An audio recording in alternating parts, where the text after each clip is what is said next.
Hello, this is Jessie Rodriguez Melendez from All Bases Covered, and welcome to Spanglish World Networks on Zingo TV channels 249, 250, and 251. Please remember to download both the Zingo TV app on the respective app stores on iOS and Android devices. While you download, make sure to rate and leave a comment. The app is free. Zingo TV is also available on all Google Chromecasts, Amazon Fire and Fire TV sticks, Roku and Roku sticks, also on all smart TVs 2016 and forward. Welcome to this week's edition of All Bases Covered. This is a really special one because it's also my birthday. I am celebrating my 51st year alive, and I'm so blessed to have a super special guest because this is a woman that is really working hard to bring awareness about the brain. And she is part of someone who I truly admire. He's my mentor. He's someone that I'm certified under as a brain trainer. And for those of you that are not familiar with my backstory, my name is Jessie Rodriguez Melendez. I am the proud owner of the Sports Business Institute. And our show here is all about sports business, how to build, grow, scale your business. And part of that is understanding how to be a phenomenal business owner, how to understand how to take really good care of, for us, it's going to be our athletes and the families that we serve. And part of that is understanding ourselves, understanding our bodies, understand how to optimize, how to teach our athletes how to optimize their, potential.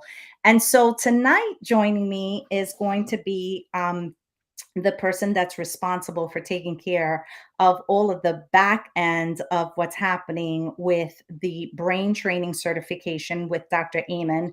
And so please help me welcome Barbie Gustavo. I want to make sure I'm saying that right. Gustavson.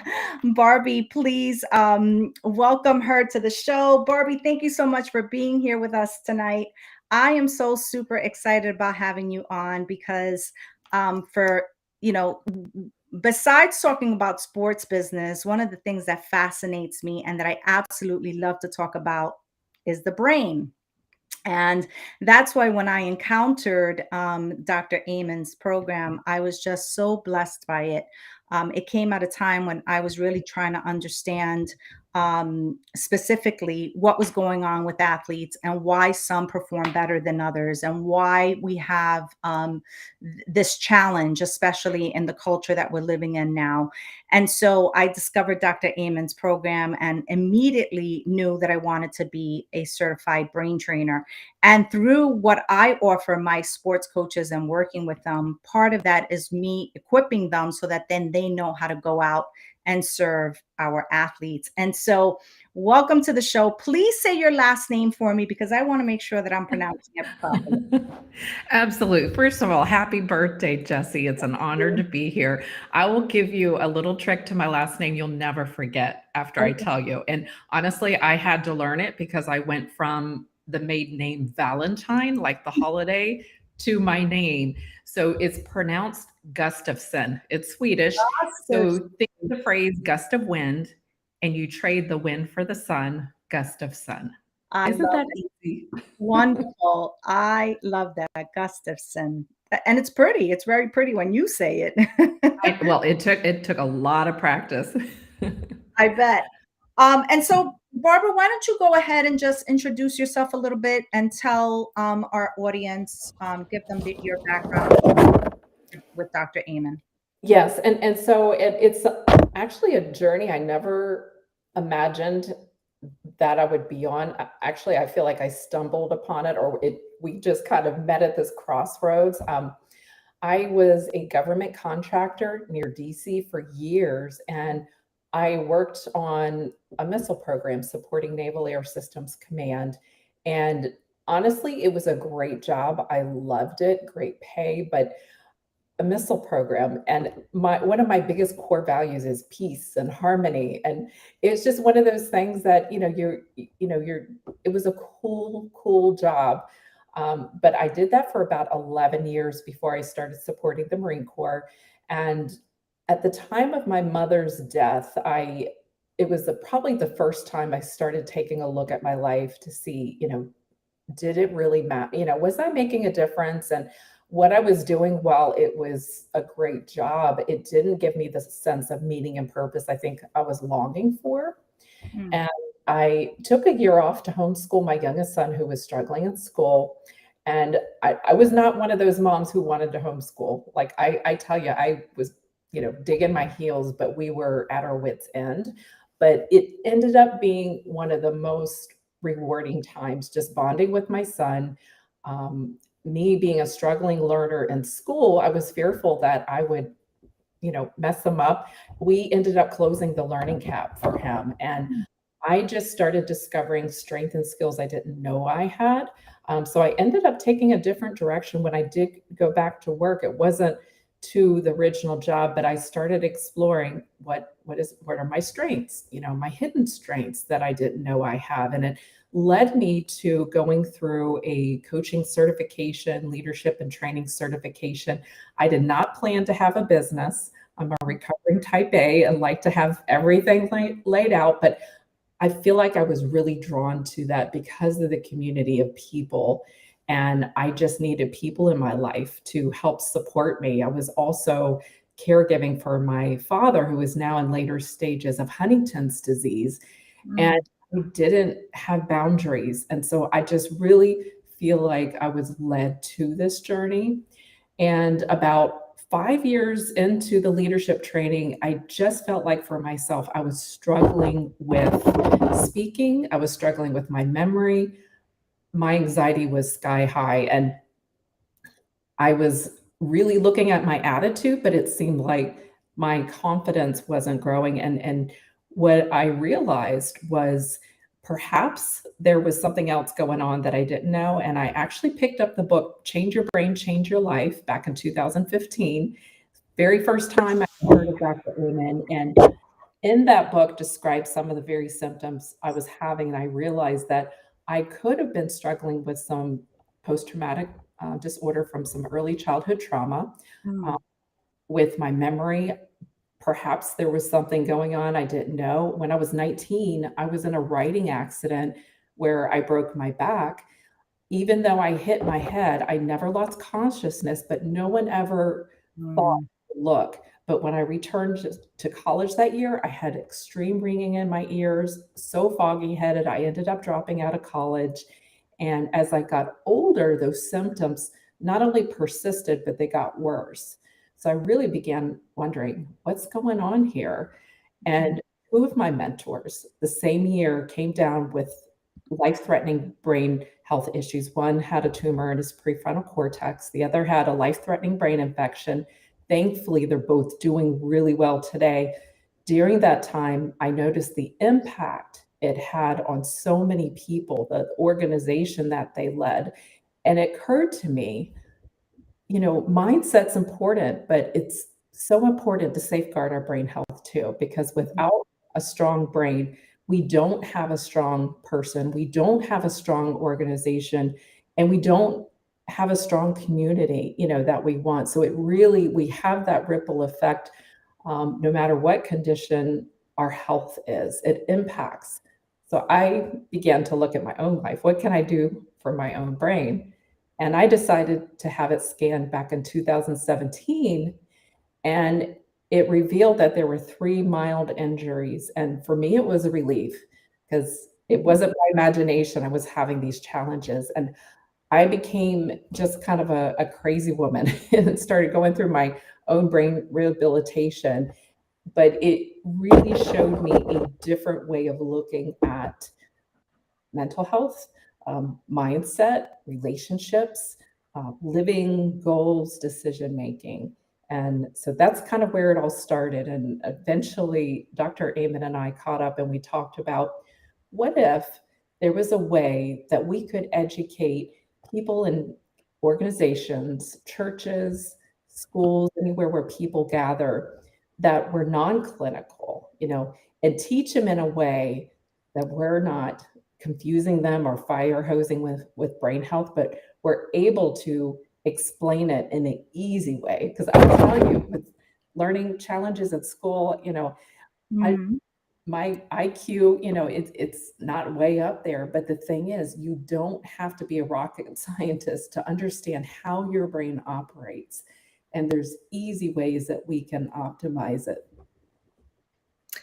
So there's so much here, Barbara, because, you know, I personally working with athletes, understanding, but here's what I want my audience to get here today is that we're really going to be serving everyone here with this discussion tonight, and it's such an important one because especially for those that work with athletes, I want us to really start paying attention to certain things that are happening with athletes. One of the things, and you and I have talked about this in the past, is there's a lot of athletes that are out there that are suffering in silence. They suffer from depression. They suffer from eating disorders. They suffer from anxiety. Um, I find that there's so many athletes out there that don't dare to say, I'm struggling. And it's because one, they either fear they'll be chastised or, not looked at as one of the higher performing athletes, um, or they just really beat themselves up about it internally. And so when I learned about what's a lot is, a lot of this pertains to the brain, and we tend to think that it's all exterior mindset being part of that, or how big the kid, or how strong the kid is, or how much training goes into this. But we tend to really neglect the most important, I think, organ. So, from your perspective and with your expertise, what are some of the things that we should all be doing, not just athletes, but what should we all be doing to take better care of this very important organ? Yes, and so this is very, very basic. The first time thing, we have to care. Like, we have to come to the place where we're willing to learn about the organ, that pretty much runs the gamut of everything. Whether we have healthy habits, our brain is running that. It's like our boss. From the first Mhm. moment we get up, it's like dictating what we do. And if we are open, if we get curious to learn about it, that's the very first thing, is just really getting curious and becoming aware of maybe some things that might be going awry. And the way I look at it, and with brain health, because you go to a doctor's office, they're going to tell you everything that's wrong. They're not going to focus on what's going well. Mhm. It's easy to walk out of a doctor's office and think, I'm hopeless. There's nothing going on. But what I make a point to do, whatever appointment I have, I make sure I walk out of there, or even if there's something going on, tell me what's going right too, because I need that motivation that, there's things that I can do outside of the doctor's office to take part in the healing of my brain. And so, for one of the things that I feel is, and it is important with our mindset, is to realize if someone is suffering depression, it's not your fault. It is Mhm. not your fault. Sometimes we're told to think positive to a fault, and it Mhm. can be to our detriment. Sometimes we can't think out of our way of a situation. And just because we may be suffering depression, it may not because of our attitude or because we're so sad. There might be an underlying issue going on that we don't know about yet. And I'll never forget the time, and being a student of Dr. Amen, you probably remember this, is the story of Phineas Gage. And I learned about this in graduate school too. And it's a story that you can look up. A lot of researchers had looked at his case, but he was a railroad worker in Vermont. And this was like early 1800s. He was the leader of his group, and he was very dependable. People counted on him. And he was also in charge of taking this iron rod and tampering it into explosive to tamp it down. And one day it caught a spark and it exploded, and the spear went right through his prefrontal cortex. And amazingly, the guy survived. And Mhm. it was crazy. Yeah, they actually walked him into the town doctor where they pulled the rod out, and he recovered. He returned to work, but he was not Phineas Gage anymore. He swore, he caused fights, he was mean. And Mhm. he ended up getting fired, and he went from job to job, and eventually Barnum Circus hired him, and he died, I believe it was 11 years later. And through Amen Clinic's database of scans, which is about over 200,000, they found that you don't have to have a huge traumatic brain injury to have brain issues. They've Mhm. seen it in scans with people who have different types of ADD, learning issues, Lyme's disease. There are so many things that can cause brain disorders, anxiety, and that's why it's so important to really understand the root cause so that you can provide the proper treatment. And so how do we get to the root cause? How do we help those that may be out there and listening and they're like, man, so much of this sounds like what I may be experiencing. How do we offer them help, Barbara? That's a great question. Not everybody is able to get a scan. So many people aren't. And so for me, one of the first things I started out was finding out what my brain type is. There is such a thing. There's five main types. There's a balanced brain type, spontaneous, persistent, cautious. But that way you can really narrow down the brain system that needs to be targeted. And there's a free online assessment, brainhealthassessment.com. It's really cool. You can get the results right away, or you can reach out to Jessie. She has an evaluation, a quantitative assessment she can take you through to Mhm. really hone in on some of the areas to be targeted. Also, learn about basic brain function. I'm not talking about deep dive rocket science Mhm. stuff, but really basic. And you can go to Amen Clinic. There is a wonderful blog there, and you can literally search any brain challenge or anything you're going through. There's a wealth of information. So educate yourself, I feel like, is a very important step. Not to memorize everything, but you're going to resonate with certain things that will lead you down a path. And definitely, one of the things that I've learned, I've had some wonderful doctors in my life, but I found that functional medicine doctors really hone in on the holistic methods, finding the root cause. So perhaps looking at your doctor and researching with them to make the best decision for you. But something so basic, and we heard our mothers and grandmothers say it all the time, is drink lots of water.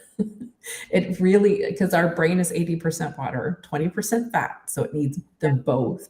So think of your brain as um, like you've seen the inside of a watch, all these gears, running and all. That's like your brain. The different systems are like gear shifters, and sometimes they can get stuck. There's this one area called the cingulate. It's like the brain's brake pedal, and sometimes it can get stuck, too active, and it comes out in the behaviors with people who are very rigid, don't have cognitive flexibility. They get really stuck on their thoughts, and we call them the super stubborn people. And I know because I have been that way. Like I used to have a really stuck cingulate, and I'm a nice person, but I just sometimes, like a bulldog, would not let go, could not see any other option.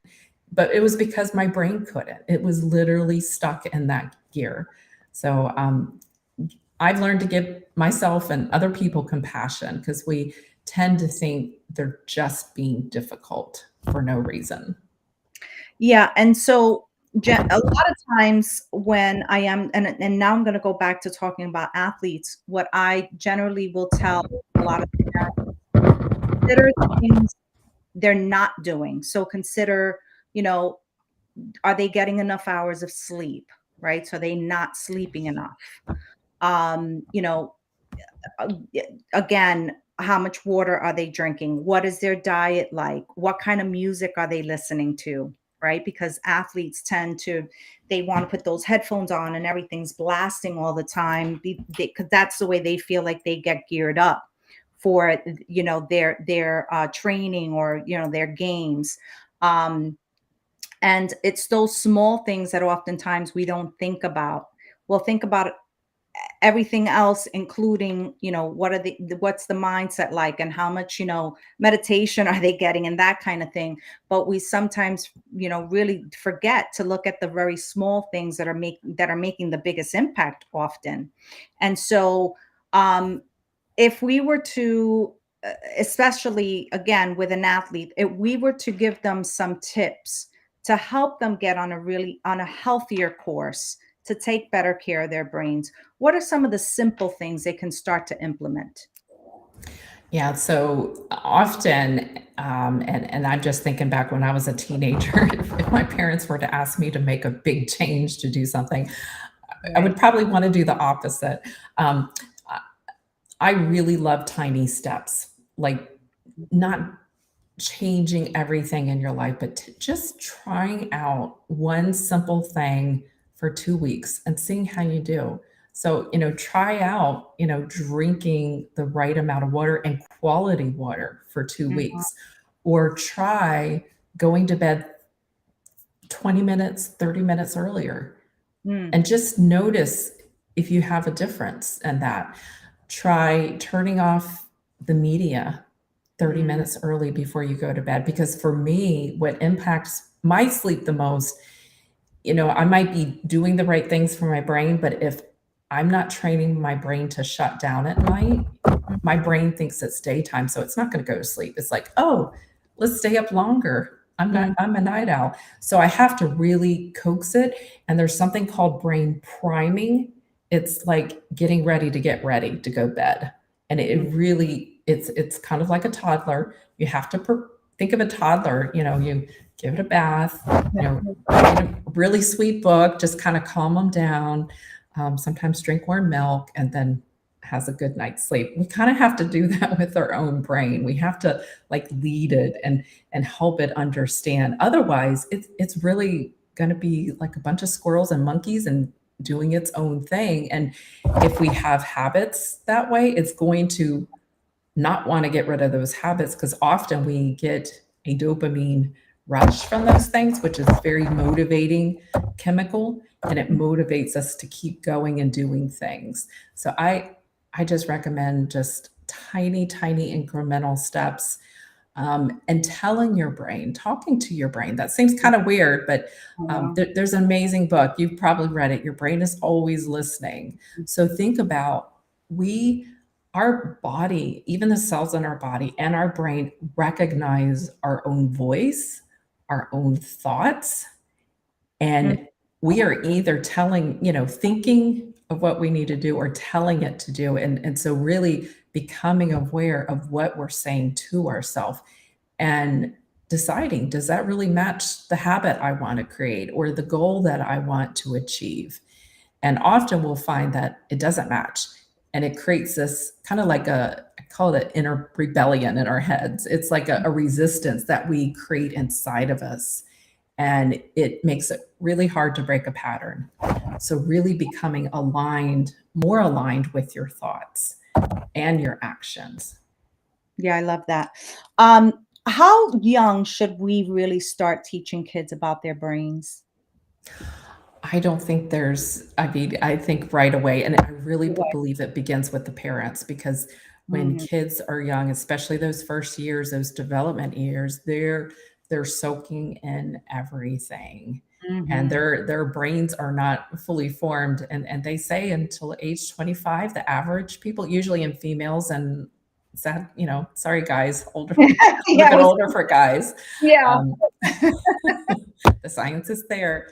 Yeah. But I really feel like, especially those younger years, the parents modeling it first, it's going to naturally become a habit for their children. Yeah, one of my favorite things, and I use it even for myself. They have that little, it's like a little figure. It's a brain, and he's like lifting weights. And I love that. Just looking at that motivates me to remember that this is the most important organ in my body. And I want to strengthen it just like I want to strengthen my muscle, just like I want to, go out and stimulate, my body to function. I really want to stimulate my brain the same way. I want to take care of it. I want to nurture it. I want to love on it. And I love Dr. Amen does something that is so wonderful, and I love the way he explains it. I don't think I could ever do it any justice the way he does it, but he talks about the ants Ah, and the ant system, and I love the way he explains that. And part of that is recognizing what is going on in our brain and how do we then, you know, empower, right? How to become our own empowerment for our own bodies and brains. Um, and one of the programs that I absolutely devoured and loved was Brain Thrive by 25. Could you talk a little bit about that? that's one of Amen University's and Dr. Amen's and Dr. Jesse Payne's um, wonderful course for schools. It's been taught for a number of years in many school systems. They've even done a research study on that, Mhm, showing the impact it's had on high school students and freshmen and college.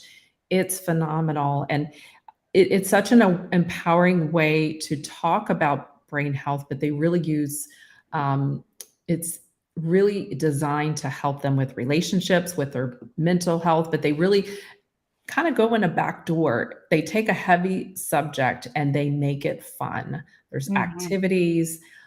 They're learning about their boss brain and what to do when they are faced with issues like when they're worried about taking a test or they're mhm, worried about being bullied.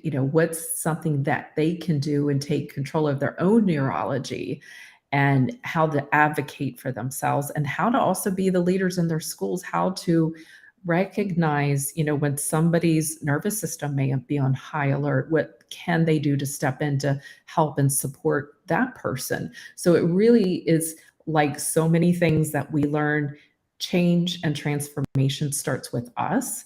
And when we're able to teach that and, to students, that there are future leaders. In fact, many of them are leaders now. If we can get them early on how to really start to transform and lead themselves, they're going to naturally take those and be advocates in college and their workplace when they first start out. So it's something that I wish I had at that age. I had kind of a late start. Thankfully, it's not too late, but mhm, it's just something that I'm very excited that we have.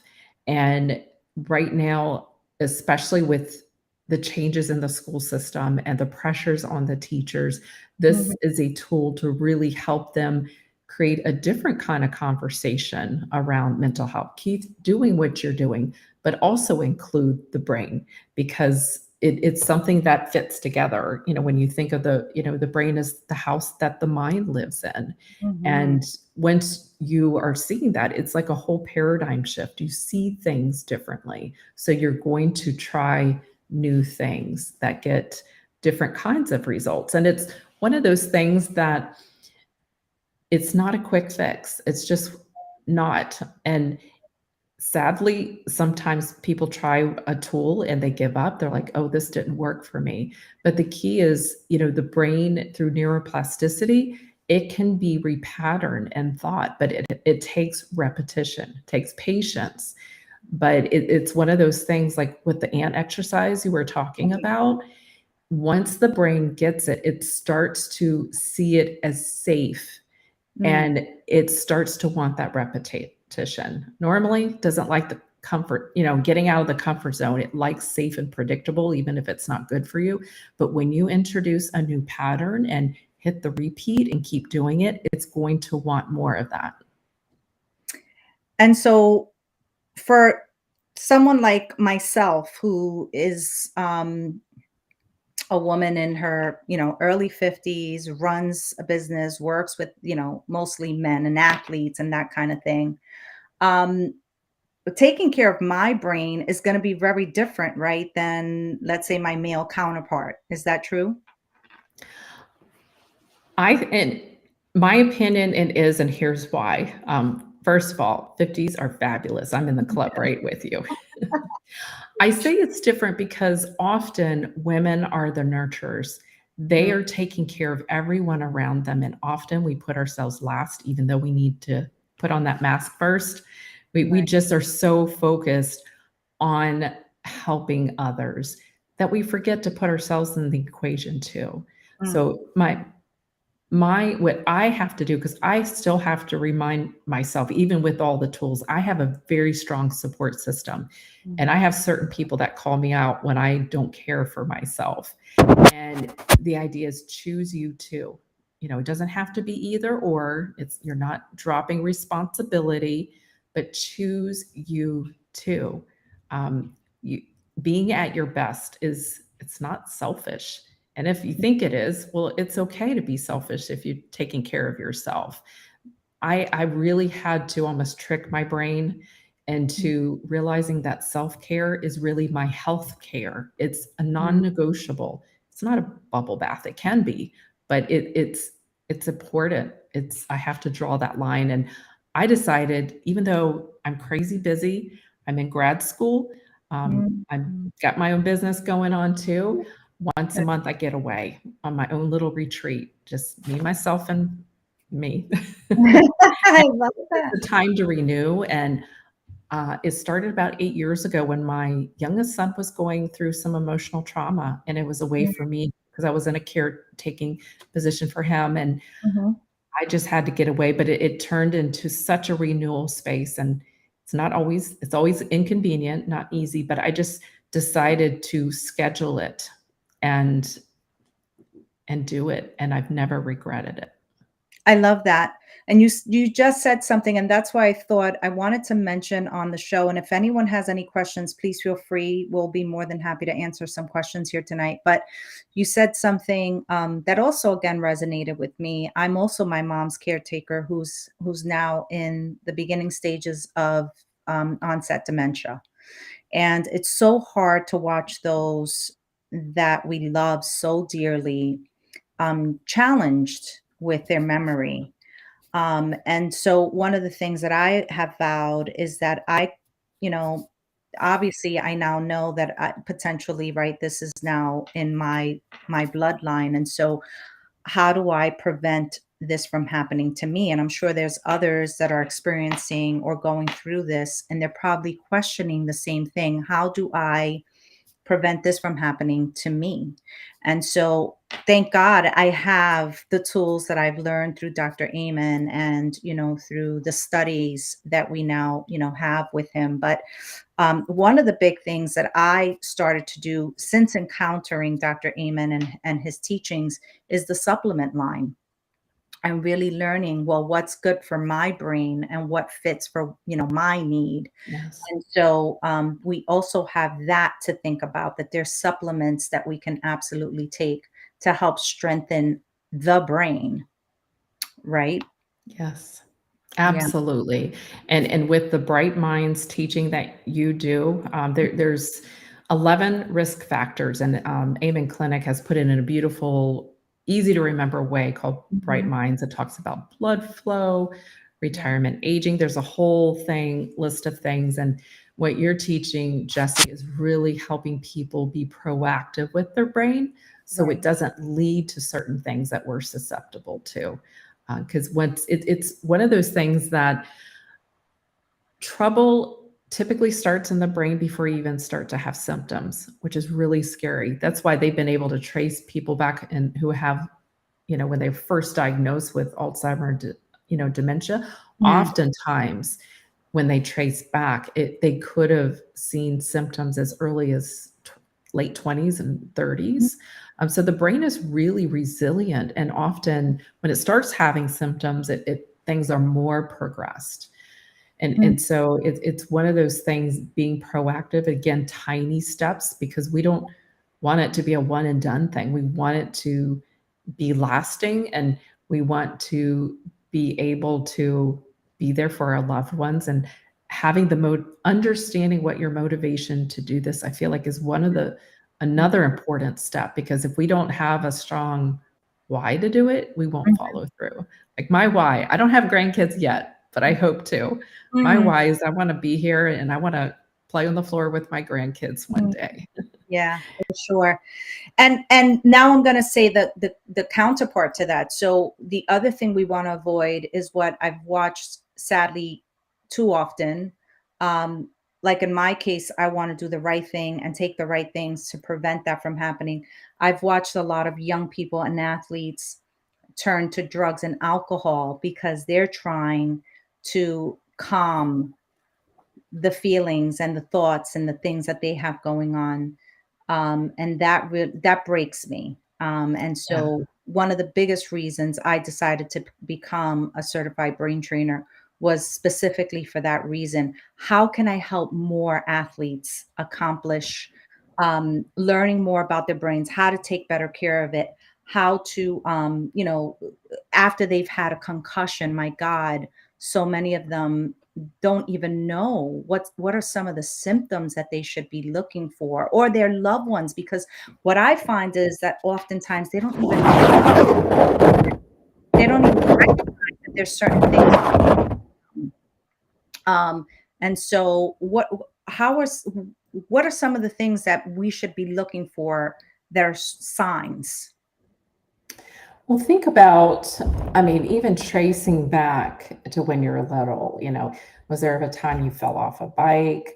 For me, fall off a horse, Mhm. fall off a ladder, Have go a head first partner. or something, fall off a roof, participated in high impact sports, have had a concussion or multiple concussions, or even whiplash in a car accident.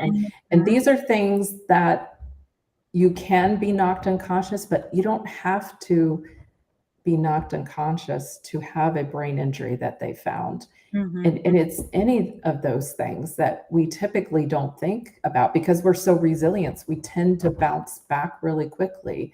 So Mhm. really looking at your history, and for me, a horse accident was one, and the other two mild injuries they found were a pattern that very easily could have been from forceps during birth. It was a common Mhm. pattern that they've seen, and it could have explained a lot. And when I asked my father at the time, and he said, "Yeah, you almost didn't make it." I never knew that. I was never told that.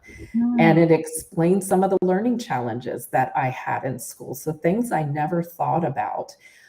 But things like that make you more susceptible to things like Alzheimer's and dementia and other Mm. related diseases. So things, again, it's really educating and asking, and looking back, could I Mm. have hurt my brain and not even realizing it? Mm.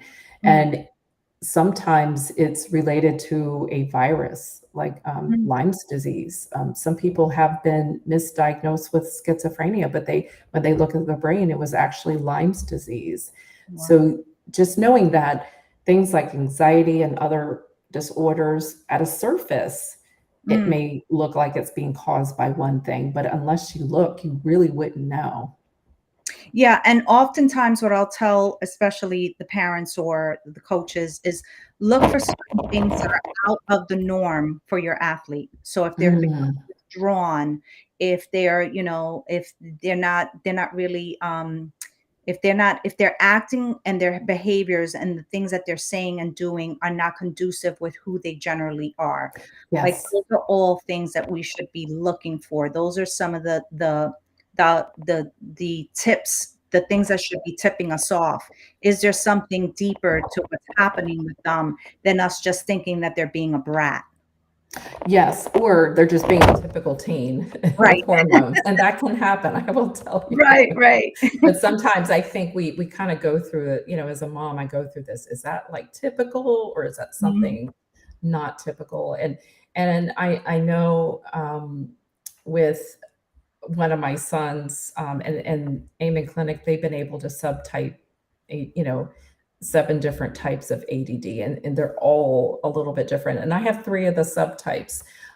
So some have temporal lobe issues, so you really see the mood swings in certain Mm. situations, and it can be scary, and Mhm. it can be easily misdiagnosed. Mm. And for me, I wasn't like a hyper child like out here, but inside I was very, very hyper Mm. and just distracted. And so there's also the worried ADD child and the sad. So they can be combinations.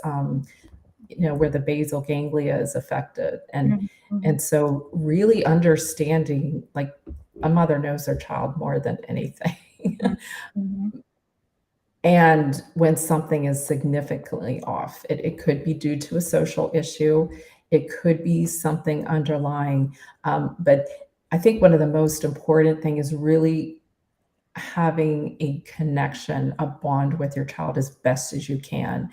Mm-hmm. And often, especially in certain tender years, that can be, paused or broken, but meeting them where they are, or seeing if there's somebody else that they would listen to. Mm. And I know that now that my kids are older, we have a different kind of relationship. They know they can come to me for anything, but there's times where they won't. And I think one of the hardest things is knowing when to allow them to walk their journey, like when they do become adults and, legally, there's a line where are we helping them or enabling them? We can Right. only do so much. So Right. when it's younger, it's certainly more easy to be a more active role in getting them the help they need. Yeah, no, I agree.